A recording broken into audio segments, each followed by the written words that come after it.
Opening hook. My name is Catherine. I'm 32 years old, and 3 weeks ago I found my 8-year-old daughter Luna standing on a wooden crate washing dishes at my mother's house while her hands bled from scrubbing. When I confronted my mother, Estelle, about it, she looked me straight in the eye and said, she needs to learn what real work looks like. I took Luna's hand and walked out. But what my mother didn't know was that I had been expecting exactly this moment for months. Before we jump back in, tell us where you're tuning in from, and if this story touches you, make sure you're subscribed, because tomorrow I've saved something extra special for you. The background. Let me start from the beginning, because this story isn't really about dishes. It's about a pattern of behavior that I should have recognized much sooner. I grew up in the small town of Willowbrook Springs, nestled in the rolling hills about 3 hours north of the city. My mother, Estelle Whitmore, has lived in the same house on Maple Ridge Road for 45 years. It's a large, old Victorian home that requires constant maintenance, and my mother has always been obsessive about keeping it pristine. Growing up as her only child, I learned early that Estelle's love came with conditions.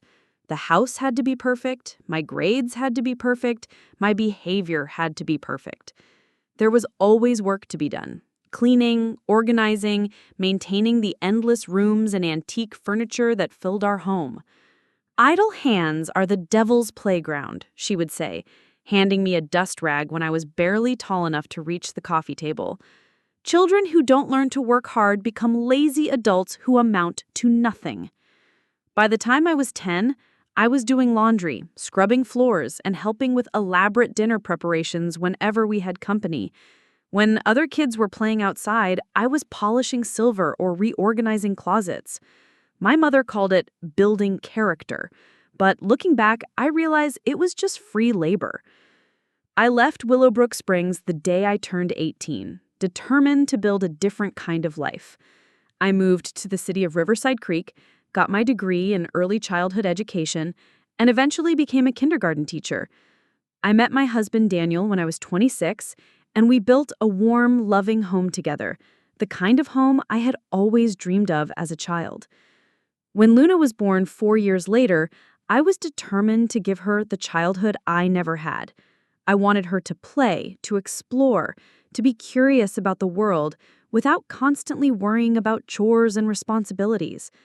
Daniel and I agreed that while Luna would have age-appropriate tasks, like putting away her toys and helping set the table, her primary job was to be a kid.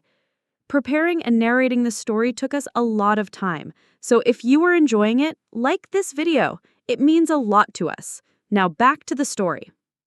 The relationship with Grandma Estelle. For the first few years of Luna's life, my mother seemed to be a different person around her granddaughter. She was gentler, more playful, and appeared to genuinely enjoy spending time with Luna without the rigid expectations she had placed on me. Maybe having a grandchild has softened her, Daniel would say after visits where my mother had actually played tea party with Luna or read her stories without commenting on messy rooms or incomplete chores. I wanted to believe it was true. I wanted Luna to have a loving relationship with her grandmother, something I felt I never really experienced myself. So when my mother offered to babysit Luna occasionally, I gratefully accepted. Luna loved going to Grandma Estelle's big house, as she called it. She would come home with stories about exploring the attic, playing in the garden, and helping my mother bake cookies. It seemed like the perfect grandparent-grandchild relationship. But about a year ago, I started noticing small changes in Luna's behavior after visits with my mother. She would come home unusually tired, despite my mother's claims that they had spent the day playing. Her hands would sometimes be rough and dry, which seemed odd for a child who wasn't doing manual labor. Most concerning, she started making comments that didn't sound like things a 7-year-old would naturally say. "Mama, Grandma Estelle says kids today don't know how to work hard like they used to. She says I'm lucky she's teaching me the right way to do things." When I asked what she meant, Luna was vague. Just helping with stuff around the house, she would say, but something in her tone made me uncomfortable. Over the next several months, the signs became more obvious, though I was still trying to convince myself I was overreacting. Luna started talking about big girl jobs that Grandma Estelle was teaching her. She knew how to properly fold fitted sheets, something I hadn't mastered until I could run a whole household. She says modern kids are too spoiled and lazy. The language bothered me. These weren't Luna's words. They were clearly my mother's opinions being repeated by a child who was too young to understand what she was saying. But what really alarmed me was when Luna started criticizing the way I did household tasks.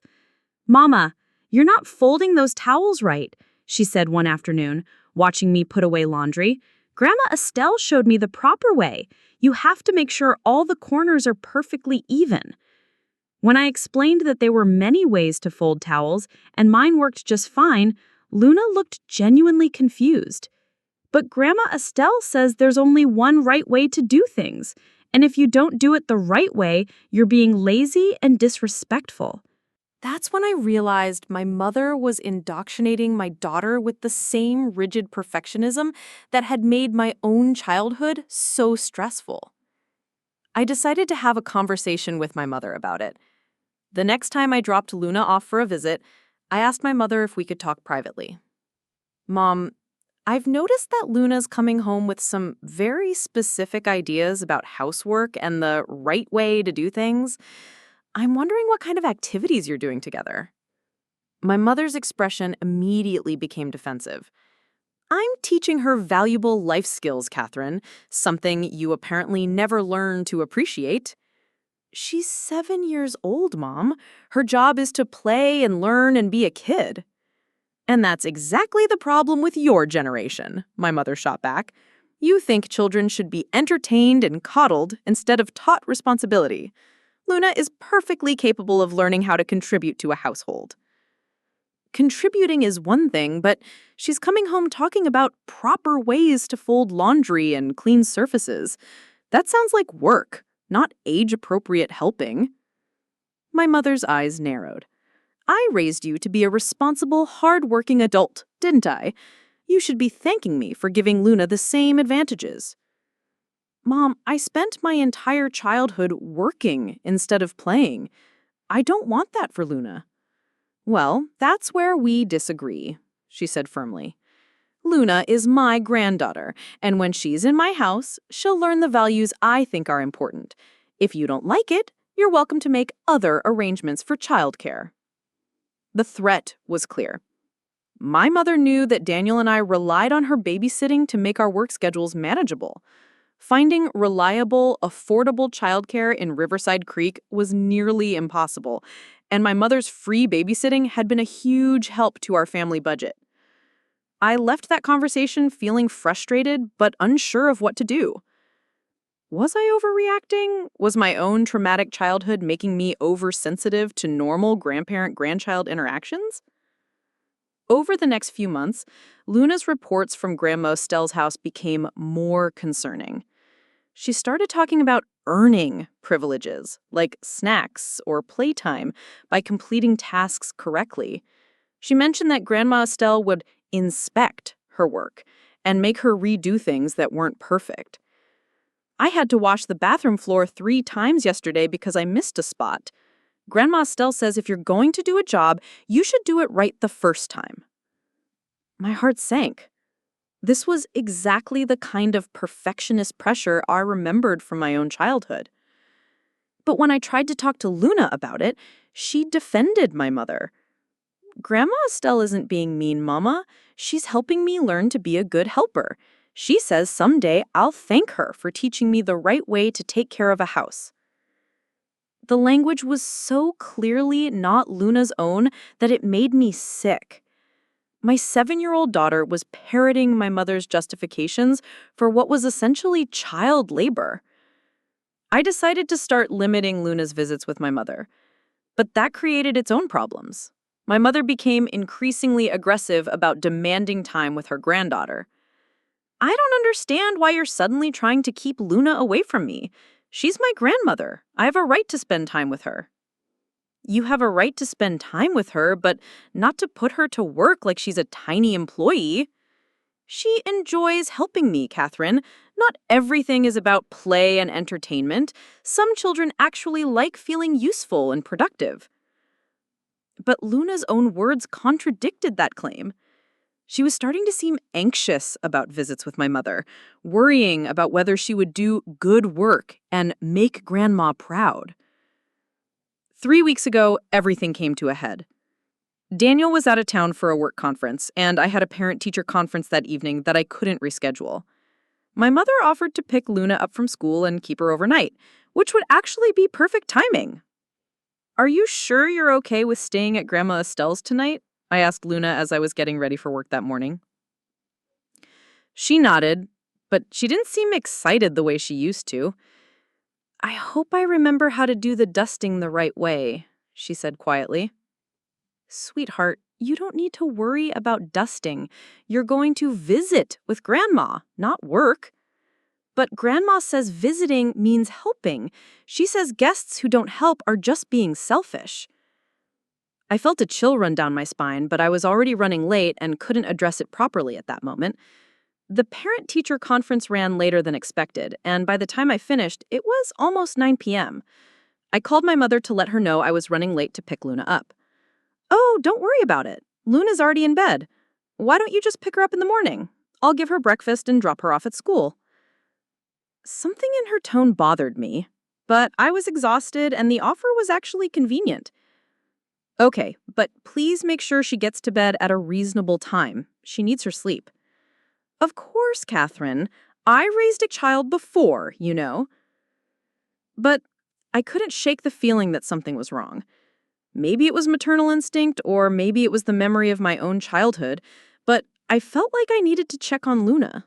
So instead of going home, I drove to my mother's house. I used my key to let myself in quietly, planning to peek in on Luna and then head home. But as I walked through the front hallway, I heard the sound of running water coming from the kitchen. It was 9:30 p.m. Why would my mother be washing dishes so late? I walked toward the kitchen and froze in the doorway. Luna was standing on a wooden crate in front of the kitchen sink, her sleeves rolled up to her elbows, scrubbing a large pot with a steel wool pad. Her small hands were red and raw from the hot water and harsh scrubbing, and there were actual small cuts on her knuckles from the abrasive pad. The sink was full of dishes, not just dinner dishes, but what looked like an entire day's worth of cooking and cleaning supplies. Pots, pans, serving platters, crystal glasses, and even cleaning buckets that had obviously been used for housework. My 8-year-old daughter was doing the dishes for an entire household at 9:30 at night on a school day. "Luna?" I said quietly. She turned around, and the expression on her face broke my heart. She looked exhausted, stressed, and almost fearful. "Mama, I thought you weren't coming until tomorrow. Sweetheart, what are you doing?" Before Luna could answer, my mother appeared in the kitchen doorway behind me. "Catherine, what are you doing here? I told you Luna was sleeping." I turned to face her, and I'm sure my expression showed exactly how furious I was. "She's not sleeping, Mom. She's washing dishes at 9:30 at night on a school night. Look at her hands. They're bleeding." My mother glanced at Luna's hands dismissively. "They're just a little red from the warm water. She's fine. She's 8 years old. And she's learning valuable life skills. When I was 8, I was responsible for all the dinner dishes every night. It didn't hurt me." I looked around the kitchen and realized this wasn't just dinner dishes. There were mixing bowls covered in cake batter, multiple pots that had clearly been used for elaborate cooking, and even the good china that my mother only used for special occasions. "Did you cook an elaborate meal today just to give her more dishes to wash?" My mother's silence was answer enough. She needs to learn what real work looks like, my mother said finally. Your generation has no idea how to teach children responsibility. Luna is perfectly capable of doing these tasks, and she needs to understand that life isn't all play and entertainment. I looked at Luna, who was still standing on the crate, holding the steel wool pad, watching our conversation with wide, worried eyes. Luna, honey, put that down and come here. As Luna climbed down from the crate, I could see that her clothes were soaked, her hair was damp with sweat, and she looked like she'd been working for hours. How long have you been washing dishes, sweetheart? Luna looked nervously at my mother before answering. Since after dinner, Grandma said I needed to clean everything properly before I could go to bed. That's been 3 hours, Mom. You had an 8-year-old washing dishes for 3 hours? She's learning the value of hard work, my mother said defiantly, something you clearly never learned to appreciate. I took Luna's small, injured hands in mine and felt something snap inside me. We're leaving. Now. You're overreacting, Catherine. I'm teaching her responsibility and work ethic. These are good values. Making an 8-year-old wash dishes until her hands bleed isn't teaching values, it's child labor. Child labor, my mother scoffed. She's helping with household chores. Every child should contribute to the family. She's not your child, and this isn't her family home. She's a guest here, and she's supposed to be playing and relaxing, not working like a tiny employee. As I buckled Luna into her car seat, my mother made one final attempt to control the situation. If you take her home tonight, don't expect me to provide childcare anymore. You need my help, Catherine, whether you want to admit it or not. I turned to face her one last time. I'd rather figure out a different childcare solution than leave my daughter with someone who thinks it's appropriate to put an 8-year-old to work until her hands bleed. She was fine, my mother insisted. You're being overdramatic. I looked down at Luna, who was holding her injured hands carefully in her lap, trying not to let the small cuts touch anything. Does this look fine to you? But my mother had already turned and walked back into the house, slamming the door behind her. As I drove home, Luna was unusually quiet in the back seat. Finally, she spoke up in a small voice. Mama, am I in trouble? No, sweetheart. You're not in trouble at all. You didn't do anything wrong. But Grandma Estelle said I needed to finish all the dishes before bedtime, and I didn't finish them. She's going to be disappointed. My heart broke all over again. My 8-year-old daughter was worried about disappointing an adult who had put her to work until her hands bled. Luna, listen to me very carefully. It is not your job to wash dishes at Grandma's house. It's not your job to clean or dust or do laundry. Your job is to be a kid. But Grandma says, I know what Grandma says, but Mama and Daddy make the rules about what you're responsible for, not Grandma. And we would never ask you to work until your hands hurt. Luna was quiet for a moment, processing this. Are you mad at Grandma Estelle? It was a complicated question. Was I mad? Yes. But I was also hurt, disappointed, and honestly scared about what else might have been happening during Luna's visits that I didn't know about. I'm upset that Grandma asked you to do work that hurt your hands, I said carefully. Adults should protect children, not make them work until they're injured. When we got home, I cleaned and bandaged Luna's hands, gave her a warm bath, and tucked her into bed with extra stories and cuddles. Mama, she said as I was turning off her bedroom light, I don't think I want to visit Grandma Estelle for a while. That's okay, sweetheart. You don't have to visit anyone who makes you uncomfortable. But as I kissed her goodnight, I realized that this situation was far from over. What my mother didn't know was that I had been documenting concerning behaviors and comments for months. I had been keeping a journal of Luna's reports from visits, taking photos of her hands when they looked unusually rough, and even recording some of our phone conversations when my mother made particularly disturbing comments about Luna's training. I had also been quietly consulting with Luna's pediatrician and a child psychologist about the situation, building a case for why overnight visits needed to stop. My mother thought she could use my need for childcare to force me to accept her treatment of Luna. She thought she could manipulate me the same way she had when I was a child, using guilt and threats to make me comply with her demands. But what Estelle Whitmore didn't understand was that I wasn't the frightened, dependent child I had been 20 years ago. I was a mother now, and I was about to show her exactly what that meant. The next morning, while Luna was getting ready for school, I sat at my kitchen table with a cup of coffee and opened the file folder I had been hoping I would never need to use. But after seeing my daughter's bleeding hands and exhausted face the night before, I knew the time had come to reveal just how prepared I had been for this moment. My mother thought she had been clever, gradually escalating Luna's responsibilities during visits. She thought she could manipulate me into accepting her treatment of my daughter by threatening to withdraw her childcare support. What Estelle didn't understand was that I had been documenting everything for the past 8 months, building a comprehensive case that would protect Luna and expose the truth about what had been happening in that house. It all started 9 months ago when Luna came home from a visit and showed me how to properly clean a bathroom mirror.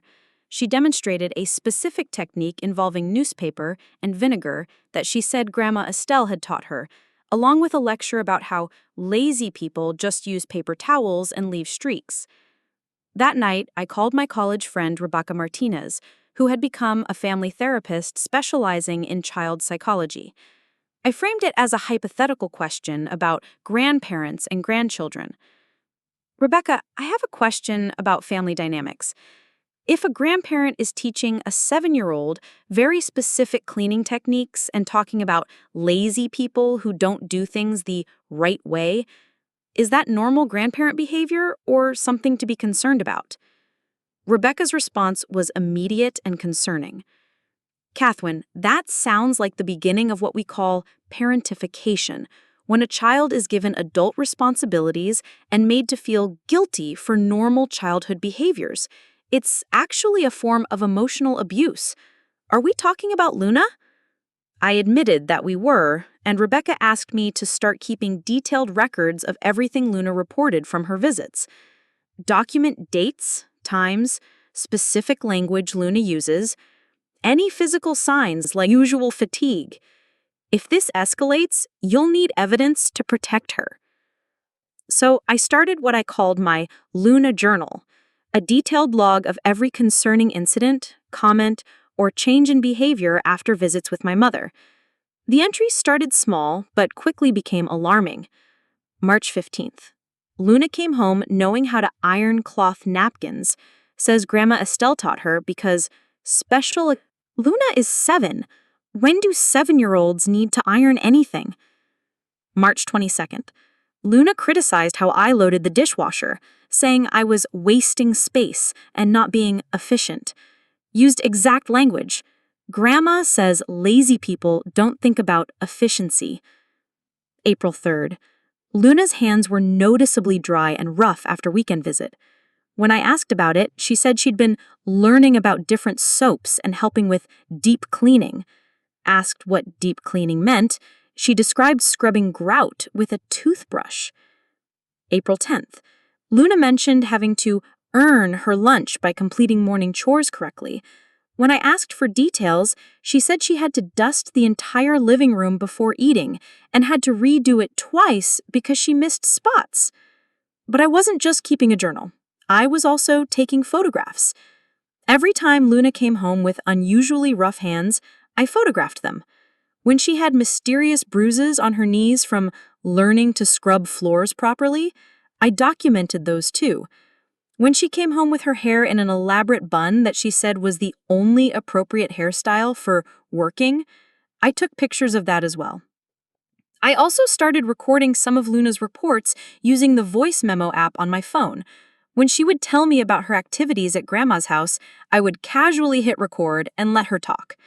Those recordings became some of my most damning evidence. Mama, today I learned how to clean the oven. Grandma Estelle says most people are too lazy to clean their ovens properly, but I'm learning to do it the right way. You have to take out all the racks and scrub them with steel wool until they shine. My arms got really tired, but Grandma says quitting when you're tired is for weak people. Armed with this growing collection of evidence, I began quietly consulting with professionals who could help me understand what was happening and what I should do about it. My first call was to Dr. Jennifer Walsh, Luna's pediatrician. I scheduled what I called a wellness check appointment, but I was really there to discuss my concerns about Luna's visits with her grandmother. Dr. Walsh, I need your professional opinion about something, I said during Luna's appointment. I've been noticing some changes in my daughter's behavior and physical condition after visits with her grandmother, and I'm wondering if I should be concerned. I showed her the photographs of Luna's hands, the journal entries documenting concerning language and behaviors, and played some of the audio recordings. Dr. Walsh's expression grew increasingly serious as she reviewed my evidence. Catherine, what you're describing sounds like a pattern of inappropriate child labor disguised as teaching responsibility. The physical signs, rough, damaged hands, fatigue, soreness, are concerning in a child this young. She recommended that I also consult with a child psychologist and gave me the contact information for Dr. Amanda Sterling, who specialized in family dynamics and child welfare issues. Dr. Sterling was even more direct in her assessment. This is textbook parentification, she told me after reviewing my documentation. Your mother is treating Luna like an unpaid domestic worker and using emotional manipulation to make her comply. The language about lazy people and earning basic necessities like food are particularly troubling. She explained that what my mother was doing could be considered child abuse under state law, particularly if it was interfering with Luna's sleep, education, or normal childhood development. The fact that you're documenting everything is smart, Dr. Sterling said. If this escalates, you'll need evidence to protect Luna. I'd also recommend installing a recording app on Luna's phone or tablet if she takes those with her to visits. Following Dr. Sterling's advice, I installed a voice recording app on Luna's tablet that she always took with her to Grandma's house.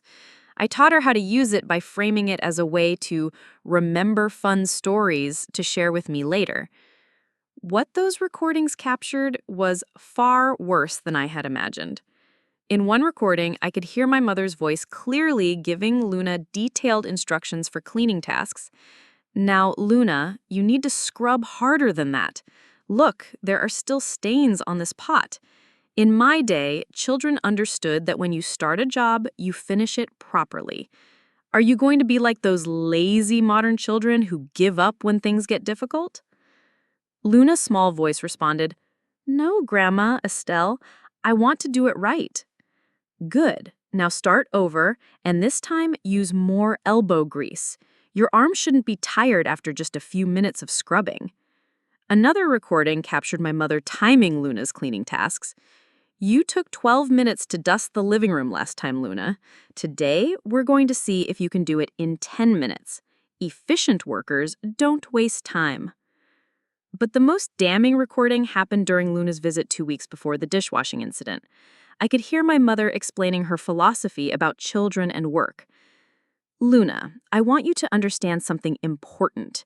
Your mother thinks children should just play all the time, but that creates lazy, entitled adults. I'm teaching you what children used to learn, that everyone in a family has to contribute. When you're here, you're going to learn to work hard, just like I taught your mother when she was your age. But Mama says my job is to be a kid, Luna's voice said uncertainly. Your mother was spoiled, and she's trying to spoil you too. But I won't let that happen. You're going to learn the right way to do things, whether your mother likes it or not. While I was gathering evidence and professional opinions, I was also quietly researching my legal options. I contacted a family law attorney named Patricia Hoffman to understand what rights I had as Luna's mother and what constituted grounds for restricting my mother's access to my daughter.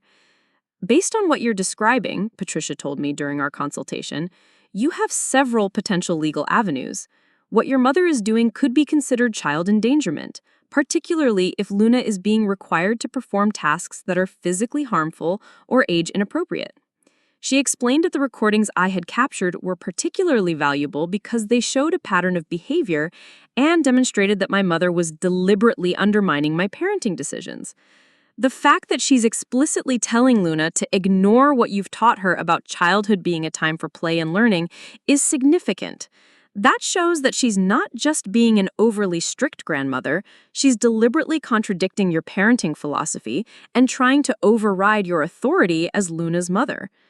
Patricia recommended that I file for a restraining order if the situation continued to escalate, and she helped me understand exactly what evidence I would need to present to a judge. My mother's threat to withdraw her babysitting services was supposed to be her ace in the hole, the leverage that would force me to accept her treatment of Luna. But what she didn't know was that I had already been quietly arranging alternative childcare options. 3 months earlier, I had approached Luna's school about their after-school program. The program director, Mrs. Sarah Blackstone, was someone I had worked with professionally when I was developing curriculum for the district's kindergarten program. "I'm in a difficult family situation," I explained to Mrs. Blackstone during a private meeting. "I may need to suddenly change my childcare arrangements, and I want to make sure Luna has a safe, nurturing place to go after school." Mrs. Blackstone was incredibly understanding and agreed to keep a spot open for Luna in the after-school program, even though there was typically a waiting list. I had also been saving money specifically to hire a part-time babysitter for days when I needed additional childcare. I contacted a local nanny agency and interviewed several candidates, ultimately finding a wonderful young woman named Emily Chen who was studying early childhood education and was looking for part-time work. By the time I found Luna washing dishes with bleeding hands, I had already arranged a complete alternative childcare system. My mother's threat to withdraw her help wasn't the leverage she thought it was. It was actually exactly what I wanted. But perhaps my most strategic preparation involved the conversations I had been having with other family members and community members who knew my mother. Over the past several months, I had been carefully documenting my mother's attitudes and behaviors, not just toward Luna, but toward children in general. I started paying closer attention to how she interacted with other grandchildren at family gatherings and what she said about modern parenting.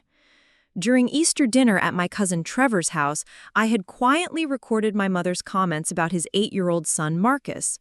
"That boy needs to learn some discipline. When I was raising Catherine, 8-year-olds knew how to set a proper table and clean up after themselves. Trevor's too soft on him. He's going to grow up lazy and entitled." At my Aunt Rosalind's birthday party, I captured my mother criticizing another family member's parenting. "Jennifer lets her kids run wild. In my day, children that age would be helping with the dishes and folding laundry. No wonder young people today have no work ethic." I also began having casual conversations with family members about childhood memories and parenting philosophies, gently probing to understand how others viewed my mother's approach to child rearing. What I discovered was that several family members had their own concerns about my mother's rigid expectations and harsh treatment of children, but nobody had felt comfortable confronting her directly. "Your mom has always been intense about cleanliness and rules," my cousin Miranda admitted during one conversation. "Even when we were kids, visiting Aunt Estelle's house felt more like boot camp than a fun visit." My Uncle Robert shared that he had stopped bringing his children to family gatherings at my mother's house because she would immediately put them to work cleaning up or setting tables instead of letting them play with their cousins. "Estelle means well," he said, "but she doesn't seem to understand that children need to be children. Everything becomes a chore or a lesson about work ethic." Armed with this information, I developed what I privately called my nuclear option, a comprehensive response strategy that I could implement if my mother ever pushed the situation too far. I had documented evidence of child labor, recordings of her undermining my parenting authority, professional assessments confirming psychological harm, legal advice about my options, alternative childcare arrangements in place, and testimony from family members about her pattern of inappropriate treatment of children. But I also had something else, the element of surprise. My mother assumed that I was the same compliant, conflict-avoidant person I had been as a child. She thought she could intimidate me with threats and guilt trips the same way she had when I was young and dependent on her approval. What she didn't understand was that becoming a mother had fundamentally changed me. The protective instinct I felt toward Luna was stronger than any fear or guilt my mother could attempt to impose on me. So when I found Luna washing dishes with bleeding hands that night, I wasn't just angry, I was ready. The morning after the dishwashing incident while Luna was at school, I made a series of phone calls that would set the stage for everything that was about to unfold. First, I called Dr. Sterling to report what had happened and to ask her to document the incident in her professional notes. She agreed to write a formal assessment of the situation that I could use if legal action became necessary. Next, I called Patricia Hoffman to let her know that the situation had escalated and that I might need to move forward with legal action to protect Luna. Then I made what might have been the most important call of all, to my Aunt Rosalind, my mother's sister, and the family matriarch who commanded respect from everyone in our extended family. Aunt Rosalind, I need to talk to you about something serious that's been happening with Mom and Luna. I played her some of the recordings I had captured, showed her the photos of Luna's hands, and read her some of the most concerning entries from my journal. The silence on the other end of the phone stretched for almost a full minute.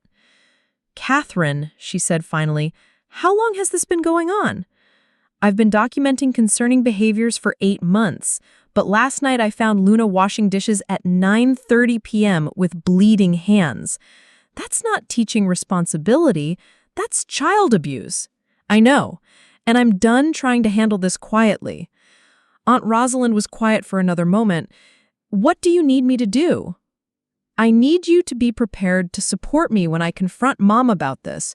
She's going to try to dismiss my concerns and make this about me being oversensitive, but I have evidence that what she's doing is harmful to Luna." "You have my full support, honey.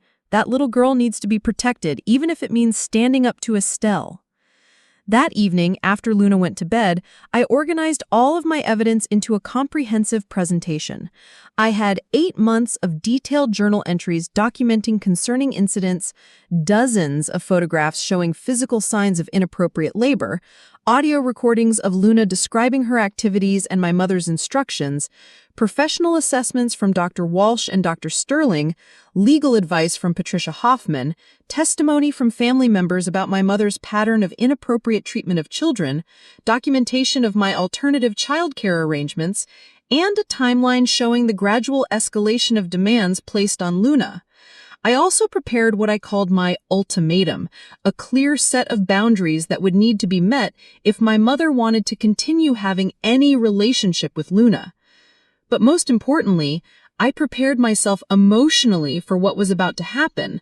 I knew my mother would be furious when she realized how thoroughly I had documented her behavior.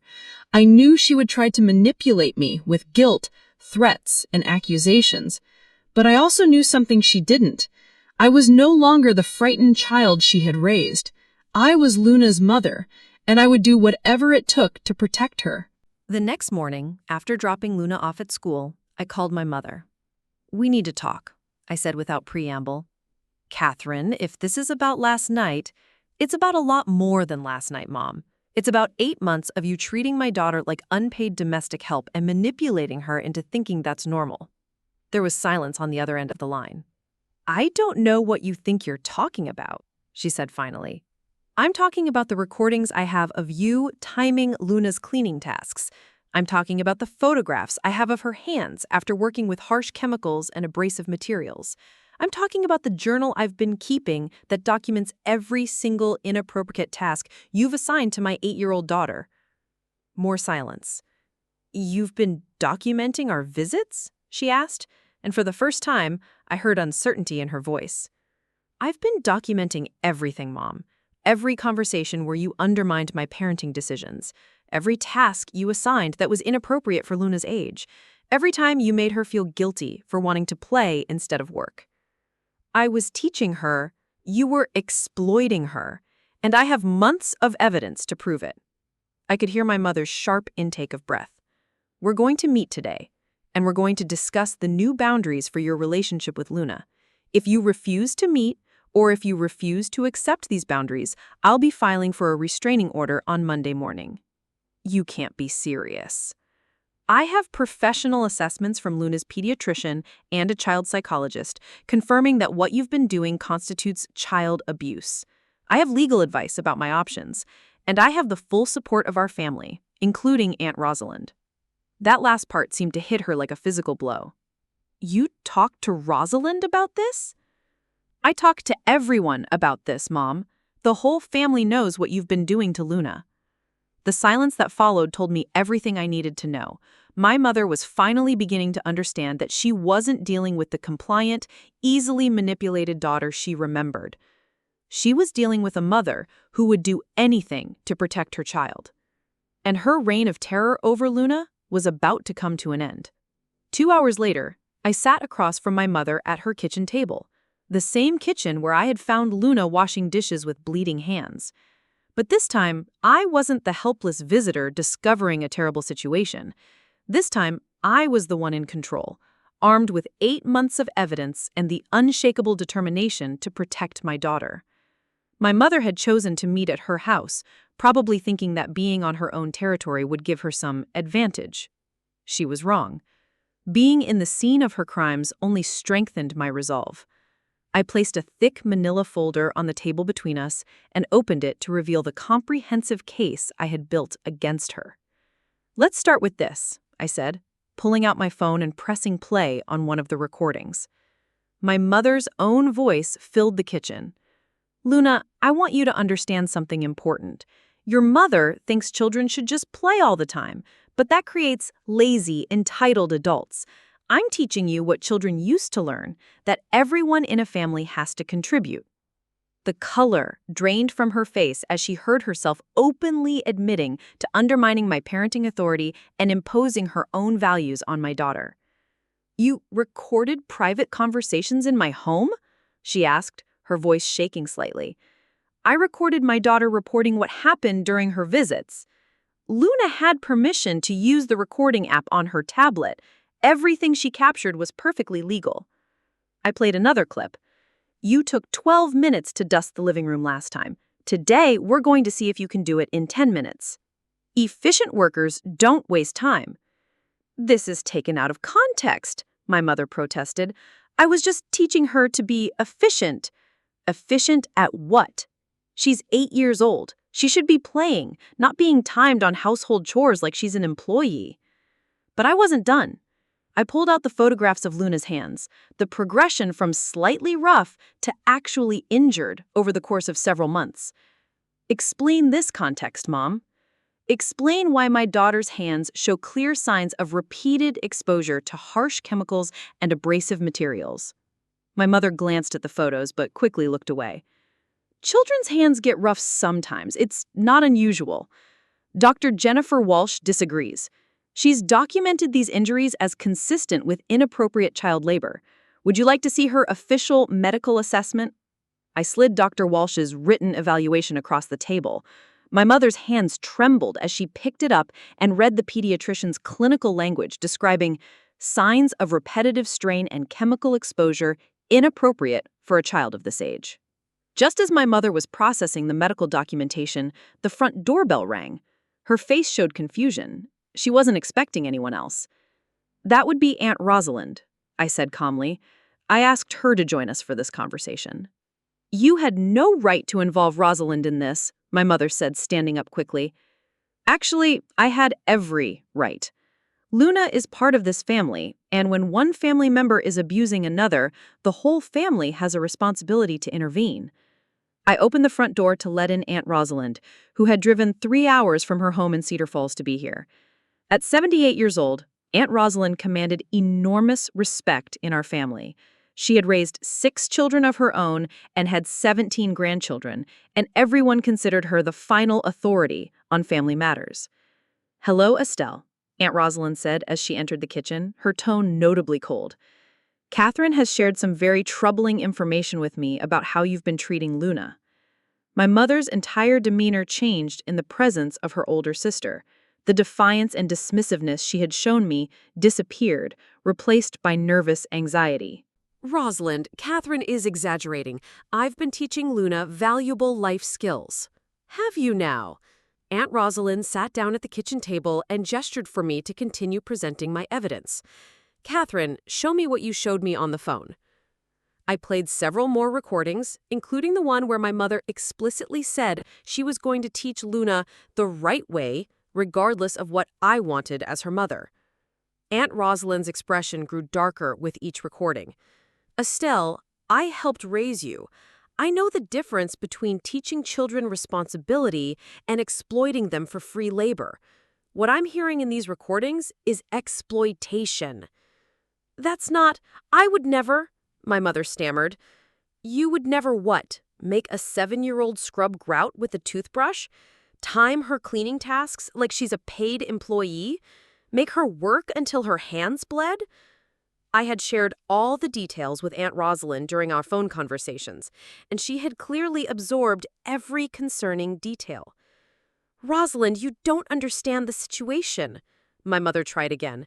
Catherine has always been too permissive with Luna. The child needs structure and discipline. What Luna needs, Aunt Rosalind said firmly, is to be a child. She needs to play and learn and grow, not worry about whether she can dust a room fast enough to earn your approval. The professional testimony. At that moment, my phone rang. It was Dr. Sterling, the child psychologist, calling right on schedule. Mom, Aunt Rosalind, I asked Dr. Sterling to join us by phone to explain her professional assessment of the situation. I put the call on speaker so everyone could hear. Good afternoon, Dr. Sterling's voice came through clearly. I'm Dr. Amanda Sterling, and I'm a licensed child psychologist who has been consulting with Catherine about Luna's situation. Based on my review of the evidence Catherine has collected, I can confirm that what has been happening constitutes a clear case of parentification and emotional abuse. My mother's face went white. Abuse? That's ridiculous. I love her. I'm sure you believe you love her, Dr. Sterling's voice continued, but love doesn't make a child responsible for adult household maintenance. The recordings Catherine shared demonstrate a pattern of age-inappropriate expectations, emotional manipulation through guilt about laziness, and physical harm through exposure to harsh cleaning chemicals and repetitive strain. Dr. Sterling went on to explain the psychological impact of what my mother had been doing.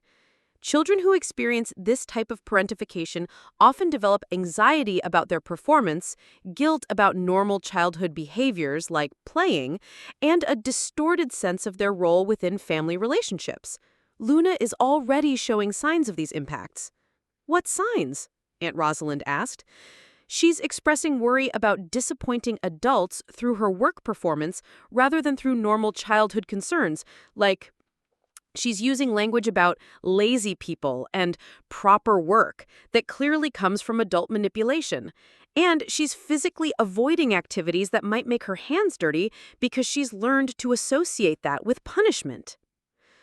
I had prepared Dr. Sterling for this call by sharing Luna's recent behaviors that I'd noticed since the dishwashing incident. Luna had been unusually anxious about normal childhood activities like finger painting at school or playing in the sandbox at the park. After Dr. Sterling ended her call, I pulled out the final piece of my evidence, the legal documentation.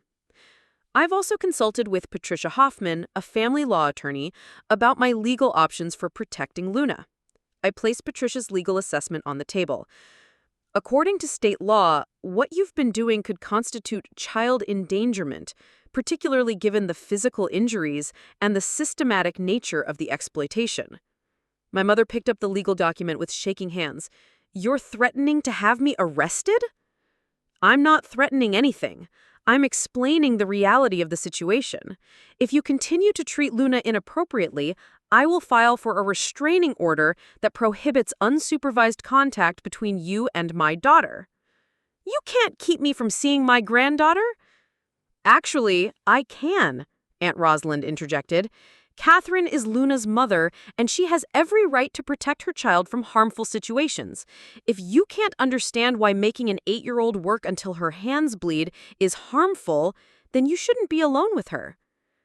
But the legal consequences weren't limited to family court. I had one more revelation that would shock my mother to her core. Mom, I also need to tell you that Dr. Walsh has filed a mandatory report with Child Protective Services. The room went completely silent. As Luna's pediatrician, Dr. Walsh is legally required to report suspected child abuse. The evidence I showed her, the photographs, the medical documentation, the pattern of physical harm, constituted enough evidence that she had to file an official report. My mother's face went from white to gray. Child Protective Services is investigating me? They're investigating the situation, yes. A caseworker named Jennifer Morrison will be contacting you within the next couple of days to schedule an interview. The reality of official government involvement seemed to hit my mother like a physical blow. This wasn't just a family disagreement anymore. It was an official child welfare investigation. The community response. But the professional and legal consequences were just the beginning. I had also been strategically sharing information with key people in the Willowbrook Springs community, and the response was swift and decisive. I should also mention that several community members have become aware of the situation, I said, pulling out my phone to show my mother a series of Facebook messages and texts. Mrs. Henderson from the local elementary school where Luna had attended kindergarten before we moved to Riverside Creek had sent a message after I shared some of the details with her. Catherine, I am horrified by what you've told me about Luna's treatment at her grandmother's house. That poor child should be playing and learning, not working like a tiny employee. Please let me know if there's anything I can do to support you.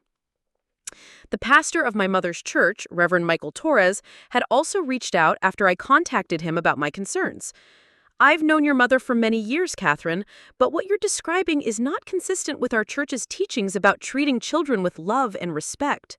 I would be happy to speak with her about appropriate ways to interact with grandchildren.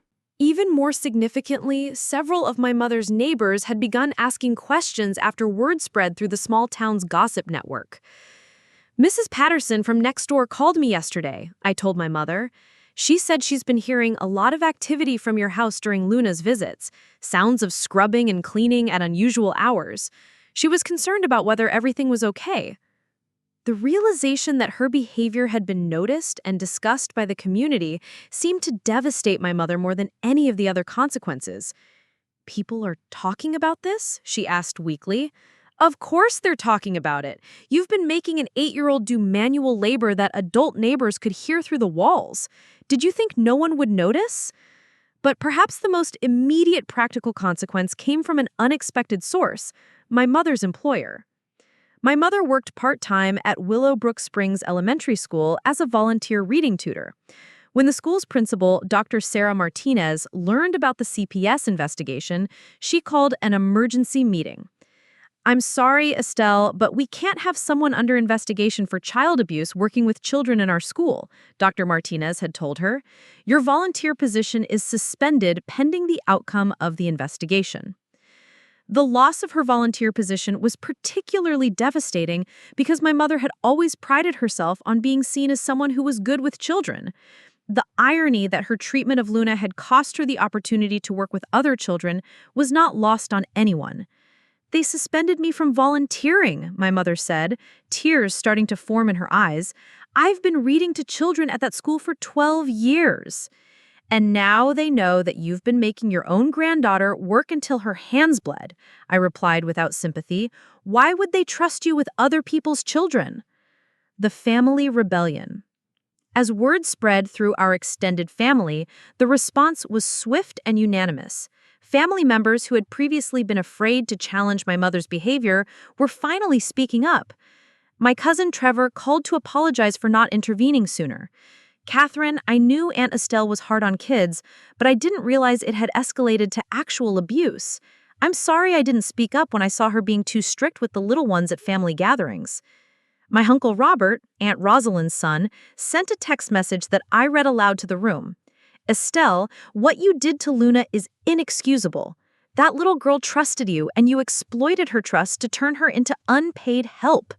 Until you get proper therapy and make real changes, I don't want you around my grandchildren either. Even family members who lived far away were expressing their disgust. My second cousin Miranda, who lived in California, had posted on the family's private Facebook group, "I can't believe what I'm hearing about Luna's treatment at Aunt Estelle's house. Making a child work until her hands bled is not teaching responsibility, it's abuse. I stand with Catherine in protecting Luna from this harmful behavior."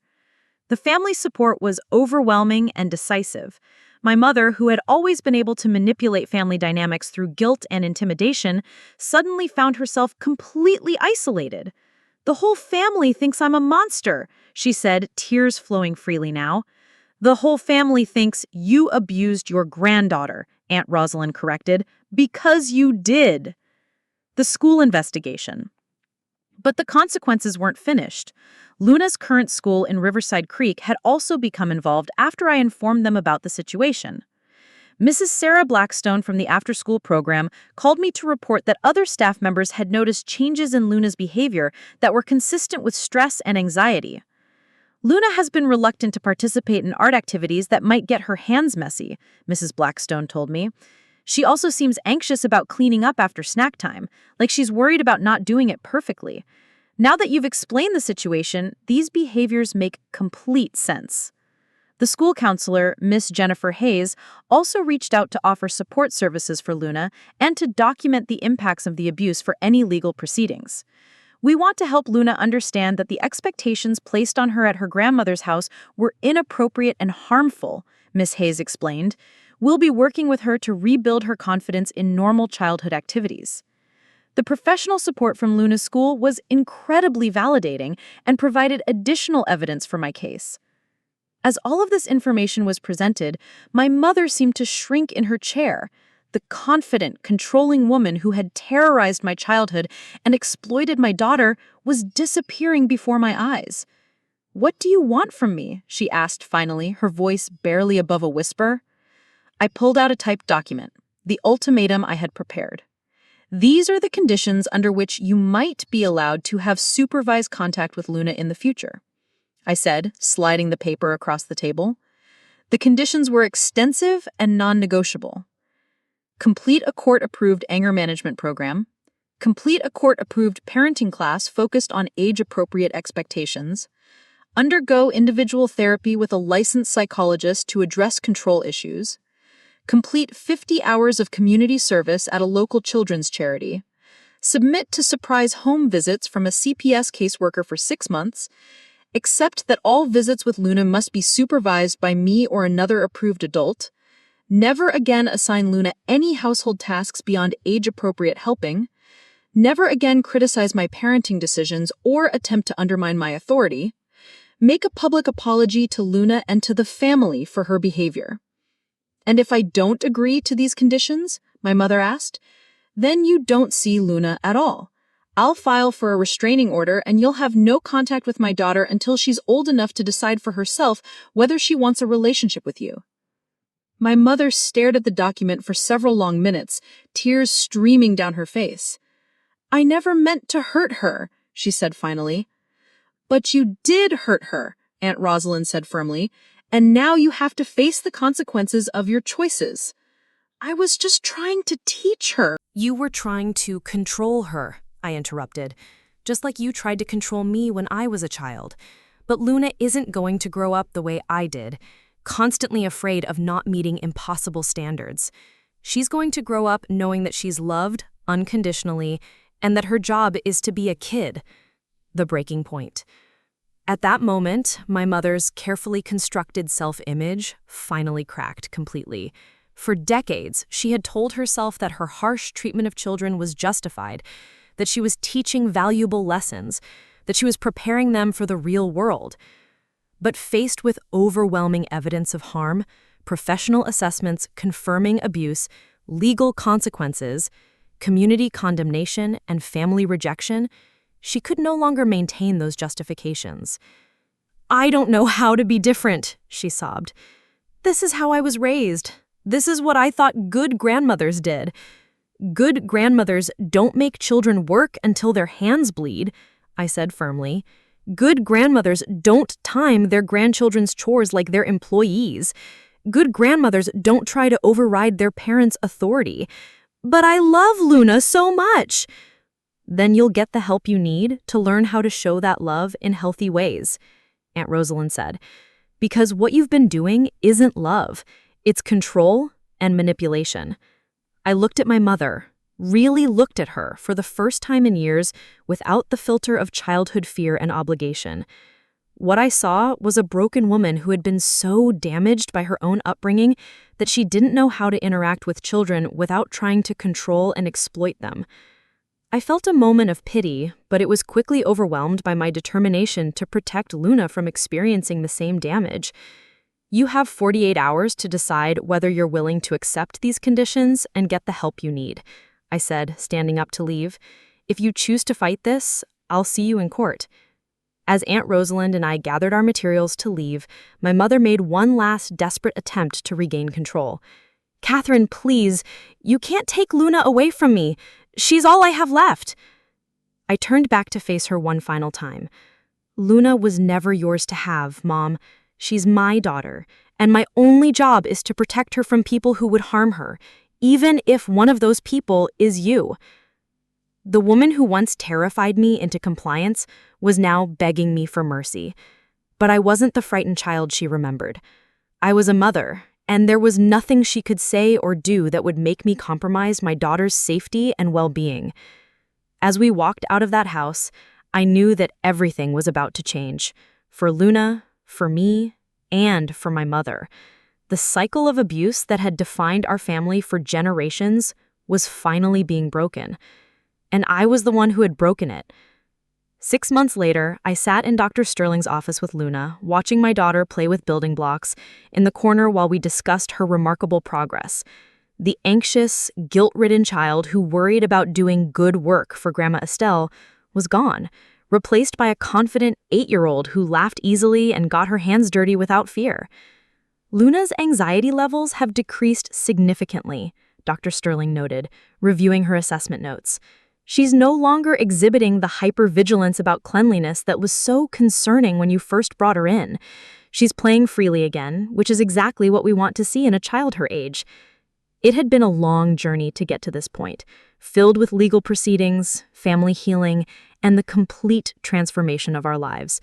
But watching Luna stack blocks without worrying about making a mess or disappointing an adult, I knew that every difficult decision I had made had been worth it. The legal resolution. The Child Protective Services investigation had concluded 3 months after our confrontation with my mother. The final report, which I received from caseworker Jennifer Morrison, was unequivocal in its findings. Based on documented evidence of age-inappropriate labor expectations, physical harm resulting from unsafe working conditions, and emotional manipulation designed to override parental authority, this office finds substantiated evidence of child abuse and neglect. The CPS investigation had been thorough and devastating for my mother. Caseworkers interviewed Luna using child-appropriate techniques, reviewed all my documentation, consulted with Dr. Sterling and Dr. Walsh, and conducted surprise visits to my mother's home. During one of those visits, they discovered what they called a child labor station, an entire corner of my mother's kitchen that had been set up specifically for Luna's cleaning tasks. There was the wooden crate she stood on to reach the sink, child-sized cleaning gloves, a step stool to reach high shelves, and even a timer that my mother used to monitor Luna's work performance. The physical setup clearly demonstrates premeditation and systematic exploitation. This was not occasional helping with household tasks, but rather an organized system designed to extract maximum labor from a minor child. The investigation also uncovered evidence that Luna wasn't the only grandchild who had been subjected to inappropriate treatment. During interviews with other family members, CPS learned that my mother had similar expectations for other grandchildren, though none had been exposed to the systematic exploitation that Luna had experienced. My cousin Trevor's son Marcus, who was 9, reported that visits to Great Aunt Estelle's house always involved lots of cleaning and not much playing. My Uncle Robert's 7-year-old granddaughter Emma said that Grandma Estelle made her practice folding towels until they were perfect. The pattern was clear. My mother had been using grandchildren as unpaid domestic labor for years, but Luna, as her most frequent visitor, had borne the brunt of the abuse. Following the CPS investigation, I proceeded with filing for a restraining order to protect Luna from further contact with my mother. The family court hearing was scheduled for a Tuesday morning in early autumn, and I arrived with Patricia Hoffman, my attorney, carrying 3 large binders of evidence. Judge Rachel Morrison, who specialized in family protection cases, reviewed the evidence methodically. She listened to audio recordings, examined photographs, read professional assessments, and reviewed the CPS findings. My mother, represented by a court-appointed attorney since she couldn't afford private counsel, looked frail and defeated. The confident, controlling woman who had terrorized my childhood was gone, replaced by someone who seemed to have aged decades in just a few months. Your Honor, Patricia presented our case. The evidence clearly demonstrates a pattern of child abuse disguised as teaching responsibility. The defendant systematically exploited her granddaughter for unpaid domestic labor, caused physical harm through age-inappropriate tasks, and attempted to undermine the mother's parental authority. When Judge Morrison asked my mother if she wanted to present a defense, her attorney simply said, "Your Honor, my client accepts responsibility for her actions and is committed to getting the help she needs to change her behavior." The judge's ruling was comprehensive and protective. She granted a 2-year restraining order prohibiting unsupervised contact between my mother and Luna, required completion of court-mandated therapy and parenting classes, and established specific conditions for any potential future contact. It is the judgment of this court, Judge Morrison stated, that the defendant's behavior constituted serious child abuse that caused both physical and emotional harm to the minor child. The systematic nature of this exploitation and the defendant's attempts to override parental authority demonstrate a fundamental lack of understanding about appropriate adult-child relationships. But the legal consequences extended beyond just the restraining order. The state attorney's office also filed misdemeanor charges against my mother for child endangerment and contributing to the delinquency of a minor. While we don't typically prosecute family members for this type of abuse, the systematic nature of the exploitation and the clear evidence of physical harm make this case appropriate for criminal charges. My mother ultimately pleaded guilty to reduced charges and was sentenced to 1 year of probation, 200 hours of community service at a local senior center, specifically chosen to keep her away from children, and mandatory completion of anger management and parenting classes. The family transformation. The legal resolution was just one part of a broader transformation that occurred throughout our extended family. The exposure of my mother's abusive behavior had forced everyone to confront uncomfortable truths about family dynamics and the normalization of inappropriate treatment of children. Aunt Rosalind, who had been my strongest supporter throughout the ordeal, used the situation as an opportunity to address similar issues within the broader family. "We need to talk about how we treat children in this family," she announced during a family meeting that included all the aunts, uncles, and adult cousins. Estelle's behavior didn't happen in a vacuum. We all grew up in a generation where children were expected to work like adults, and some of us have passed those expectations on to our grandchildren. The conversation that followed was difficult but necessary. Several family members admitted that they had noticed concerning behavior from my mother but hadn't felt comfortable intervening. Others acknowledged that they had their own problematic expectations for children in the family. My Uncle Robert made a public apology to his own grandchildren. "I've been too focused on teaching you kids to work hard and not focused enough on letting you be kids. That's going to change." My cousin Trevor started attending parenting classes voluntarily after realizing that some of his own discipline techniques were influenced by the harsh methods he had experienced as a child. The family also established new guidelines for interactions with children.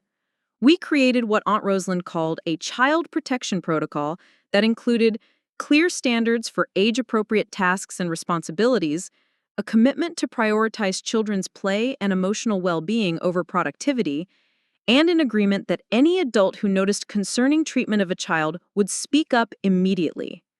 Regular family discussions about healthy adult-child relationships. Most importantly, we established Luna as a kind of family ambassador for child protection. At family gatherings, Adults would check with me before asking Luna to help with anything, and they made sure she had plenty of time for unstructured play with her cousins. "It's like Luna helped us all remember what childhood should look like," my cousin Miranda said during one family dinner. "Watching her play freely now reminds us that kids should be joyful, not anxious about whether they're meeting adult expectations." The experience of protecting Luna and navigating the complex systems involved in child protection had a profound impact on my own career and sense of purpose. As a kindergarten teacher, I had always been passionate about child welfare, but going through this experience gave me new insight into the signs of abuse and the resources available to help families. I started volunteering with a local organization called Child Advocates of Riverside Creek, which provided training and support for adults who wanted to learn how to recognize and report child abuse. My firsthand experience with documentation, legal processes, and family dynamics made me, "I'm sorry, Luna, you can color however you want. I'm still learning how to be a better grandma." After the visit, Dr. Sterling debriefed with both Luna and me. "How did that feel?" she asked Luna. "It was okay," Luna said thoughtfully. "Grandma still wants to tell me how to do things, but she stopped when you reminded her. Maybe she is learning." Over the following year, we gradually expanded the supervised visits to include longer periods and different locations, always with strict boundaries and professional oversight. My mother demonstrated consistent progress in her ability to interact with Luna appropriately. The visits took place once a month in neutral locations like parks, libraries, or family restaurants. I remained present for all visits, and Dr. Sterling continued to monitor the situation closely. Slowly, a new kind of relationship emerged between Luna and her grandmother, one based on appropriate boundaries and genuine respect for Luna's autonomy as a child. "I like when Grandma Estelle reads me stories," Luna told me after one visit. "She doesn't try to teach me lessons or make me work anymore. She just lets me be a kid." My mother also began acknowledging her past mistakes more openly. During one visit, she said to Luna, "I'm sorry I used to ask you to do so much work when you visited me. That was wrong, and I'm glad your mama protected you from that." Today, 3 years after I found Luna washing dishes with bleeding hands, our lives have settled into a healthy new normal. Luna, now 11, is a confident, joyful child who approaches the world with curiosity and enthusiasm rather than anxiety about meeting adult expectations. She excels in school, not because she's driven by fear of disappointment, but because she genuinely loves learning. She has close friendships and pursues activities like soccer and art classes without worrying about whether she's good enough or meeting someone else's standards. Most importantly, she has learned to trust her own instincts about when adult behavior is inappropriate. During a recent conversation, she said, "I'm glad you protected me from Grandma when she was being mean, Mama. Kids shouldn't have to work like grown-ups." My relationship with my mother remains limited but stable. She continues in therapy and has maintained appropriate boundaries during our supervised visits. While we will never have the mother-daughter relationship I once hoped for, we have found a way to coexist that prioritizes Luna's safety and well-being. The experience fundamentally changed how I understand family relationships and my role as a mother. I learned that protecting a child sometimes requires making difficult choices that upset other family members, but that the safety and well-being of the child must always come first. "You broke a cycle," Dr. Sterling told me during one of our final sessions. "Luna will grow up understanding that children deserve love, protection, and respect, not exploitation. That's a gift that will benefit her own children someday." The little girl who once stood on a wooden crate scrubbing dishes until her hands bled is now a thriving child who knows that her job is simply to be a kid. And I am the mother who made sure that became possible. Looking back, I realized that the moment I took Luna's injured hands and walked out of my mother's house was the moment I truly became the parent I had always wanted to be. One who would do anything, face anyone, and overcome any obstacle to protect my child. That's the kind of mother Luna deserved, and that's exactly the kind of mother she got. Up next, you've got 2 more standout stories right on your screen. If this one hit the mark, you won't want to pass these up. Just click and check them out. And don't forget to like, subscribe, and turn on the notification bell so you don't miss any upload from us.